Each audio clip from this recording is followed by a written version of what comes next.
హే hi, నేను మీ Praveen. Indo and Pak war హడావుడిలో మనం ఒక మైల్స్టోన్ సంపాదించాం తెలుసా? స్క్రామ్ జెట్ గురించి విన్నావా? పోనీ ర్యామ్ జెట్ గురించి విన్నావా? ర్యామ్ అంటే ఇది కాదురా ఎర్రగడ్డ. It's jet runs with air compression. దానికంటే అడ్వాన్స్డ్ ఈ Scram jet, super sonic combustion RAM jet. ఇది ఎయిర్ని ఇన్సెన్ స్పీడ్గా సక్ చేసుకొని బర్న్ చేసి ఫ్యూయల్గా వాడుతుంది. There is no rocket fuel and it can reach up to Mach 5 and above.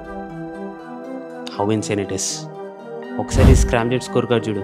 Russia 66 seconds, USA 240 seconds, China 600 seconds and India 1000 seconds.